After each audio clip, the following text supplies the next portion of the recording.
সিলেট যাওয়ার পর দ্বিতীয় দিন আমরা কোথায় গেলাম, কিভাবে গেলাম, কজন মিলে গেলাম, কত টাকা খরচ পড়লো সেগুলো নিয়েই থাকছে আজকের ভিডিও।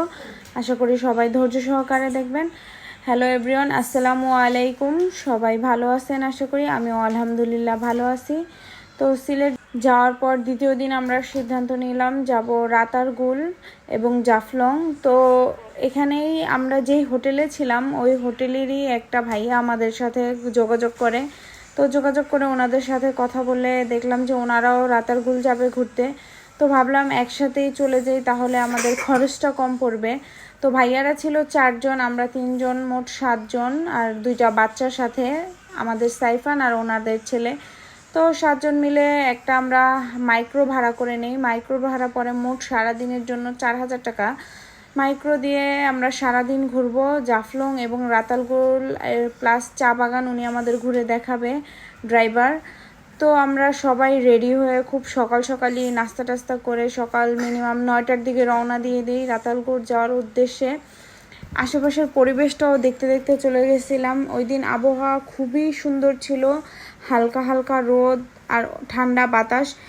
আল্লাহর রহমতে ওই দিন বৃষ্টি ছিল না, আলহামদুলিল্লাহ। কারণ বৃষ্টি থাকলে তো আমাদের ঘোরাটাই একদম অসম্পূর্ণ থেকে যেত। তো এই যে আপনাদের সাথে কথা বলতে বলতে আমরা চলে আসলাম রাতারগুল, ওইখান যে স্পটে যেখান থেকে নৌকা নেয়। তো এখানে এই যে অসংখ্য নৌকা দাঁড়ায় ছিল, এখান থেকেই নৌকা নিয়ে আসলে ঘুরতে হবে। সিলেট ভ্রমণে গেলে আসলে আপনাদের হোটেল ভাড়া, খাওয়া দাওয়ার খরচ থেকে গাড়ি ভাড়া, নৌকা ভাড়াটাই পড়ে যাবে সবচেয়ে বেশি। আর ওইখানে যেখানেই ঘুরতে যান না কেন সব জায়গায় নৌকা প্রয়োজন হয়। তো এখানে নৌকায় কথা বলে নিচ্ছিলাম। নৌকায় একটা নৌকা সরকারি রেট দেওয়া 750 টাকা করে এরকম। তো আমরা যত 7 জন ছিলাম 2টা নৌকা লাগতো, তো সরকারি রেট দেওয়া 750 করে। এছাড়াও জনপ্রতি টিকিট ছিল 56 না যেন 57 টাকা, আমার শিওর মনে নেই, বাট এরকমই হবে 56-57 টাকা জনপ্রতি। তো আমরা 2টা নৌকা না নিয়ে আমরা একটা বড় নৌকা নিয়ে নিই 1800 টাকা দিয়ে টিকিট, তারপরে নৌকা ভাড়া, টিকিট সব কিছু সহ আমরা খরচটা 2 জন ভাগ করে নেই। তো এই যে দেখেন নৌকাওয়ালা আমাদের সাথে কথা বলার পরে ঠিকঠাক হওয়ার পরে এই যে উঠে গেলাম আমরা নৌকায়। এখন আমাদের নৌকা এই যে ছেড়ে দিল, আমরা ভিতরের দিকে যাব। আসলে রাতারগুলের সৌন্দর্যটাই হচ্ছে আপনার বিল, গাছপালা, পানির উপরেই একদম লাগানো গাছপালা, দেখতে যা এত সুন্দর, মাশাল্লাহ। এই যে চারপাশের বিলটা আপনারাই দেখুন যে দেখতে কত সুন্দর। যেদিকেই তাকাবেন চারোদিকে পানি। সিলেট আসার পরে ঘুরতে যাওয়ার উদ্দেশ্যে যত জায়গায় গেলাম বা যেখানেই দেখলাম যে পানি খুব বেশি, রাস্তার 2 পাশে পুরোটাই আর কি বিল আর পানি দিয়ে একদম ভরপুর। সিলেট শহরে আসলে পানি খুব বেশি, আর পানি বেশি থাকার কারণে বন্যাও নাকি হয় বেশি, এখানে স্থানীয় লোকেরাই বলতেছিল। আর রাতারগুল তো মাশাল্লাহ, এটার সৌন্দর্যই হচ্ছে পানি নিয়ে। আমাদের সাথে যে খালা, সেই খালা বলতেছিল, উনি একটু বয়স্ক মানুষ, তো উনি বলতেছিল কি আসছে এত দূর দেখার জন্য, এই বিল। ওনার বাড়ি যেহেতু ব্রাহ্মণবাড়িয়া, তো উনি ওনাদের আঞ্চলিক ভাষায় বলতেছিল আমাদের ব্রাহ্মণবাড়িয়া তো এই বিলের অভাব নাই। তো খালাকে বুঝাচ্ছিলাম যে খালা আসলে এইগুলোই হচ্ছে প্রাকৃতিক সৌন্দর্য, আর ব্রাহ্মণবাড়িয়ার বিলের সাথে এই বিলটা কখনোই মিলবে না। এখানে আস্তে আস্তে আপনি ভিতরে ঢুকেন, তারপরে সৌন্দর্যটা দেখতে পারবেন। তো এই যে আমরা ভিতরের দিকে চলে যাচ্ছি, আসলে একটু বিল পার হয়েই ভিতরে গেলে তারপরে এই যে রাতারগুলের সৌন্দর্যটা দেখেন জাস্ট আপনি, পুরো নীরব, একদম ঠান্ডা। মানে ওইখানে আপনি ঘন্টার পর ঘন্টা বসে থাকলেও কোনো আওয়াজ বা খুব বেশি লোকালয় কোনো কিছুই নেই, একদম পানি।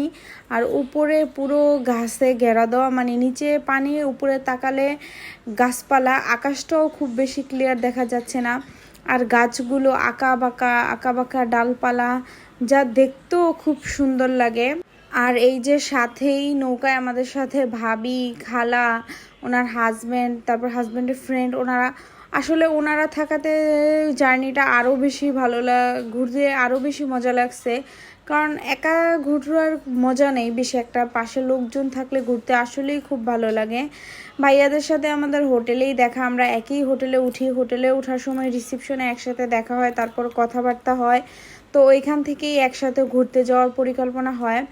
ভাবি তো মাশাল্লাহ খুবই ভালো মনের মানুষ, একদিনেই আমরা খুব ভালোভাবে মিশে গেছি। এই যে দেখেন রাতারগুলোর ওয়াচ টাওয়ার, যেটা আপাতত বন্ধ আছে এই কারণে আমরা যেতে পারি নাই। তারপর পাশেই দেখেন নৌকায় একটা ছোট পিচ্ছি পানিতে পা ভাসাতে ভাসাতে যাচ্ছিল। তা আমি আবার বলতেছিলাম যে ওকে পানিতে ভাসায় দেন, তো ওর বাবা দুষ্টুমি করে ওকে একটু ঢিলা মারলো, আবার ধরে ফেলছে, এই আর কি অবস্থা। তো খুব ভালো লাগছে আসলে। যা এখানে ঘোরার যেই আনন্দটা, এটা বলে বোঝানোর মতো না। আমাদের বাংলাদেশের প্রকৃতি জাস্ট দেখার মতো, কিন্তু আমরা সেগুলো মূল্যায়ন করি না বা খুব বেশি যাই না। তো এই যে এখানে পানির মাঝখানে এখানে সব কিছুই চলে নৌকা দিয়ে, এখানে নৌকাই কেনা বেচা হচ্ছিল, তারপরে নৌকাতেই ক্যামেরাম্যানরা বসে অপেক্ষা করতেছিল যারা ক্যামেরা নিয়ে থাকে ছবি তোলার জন্য। তো এই মামার কাছ থেকে আমরা আনারস, শসা, আমরা তারপরে এরকম আরও নিয়ে নেই, আনারস মাখা নিয়ে নেই। এখানে আনারসগুলো যেহেতু খুব মিষ্টি, খেয়ে আমরা যেখানেই যাওয়ার পর আনারস পাইছি ওইখান থেকেই আনারস খাইছি। তো এই যে এই ফলটা আবার আমার ছোটো ভাই দেখাচ্ছিল, এটা নাকি কাউ ফল, এটা খেতে কেমন আসলে আমি জানি না, আর আমি কখনো ট্রাইও করি নাই। তো এই যে নৌকার মাঝেই টুকটাক খাওয়া দাওয়া চলতেছিল, খাওয়া দাওয়া করতে করতে দেখতে দেখতে এই যে আপনাদের সাথে কথা বলতে বলতেও আমার ভিডিওর প্রায় শেষে চলে আসছে। সবাই আপনারা আমার ভিডিও ভালো লাগলে লাইক কমেন্ট করবেন, শেয়ার করে দিবেন আর ফলো করবেন বেশি বেশি করে। আসসালামু আলাইকুম।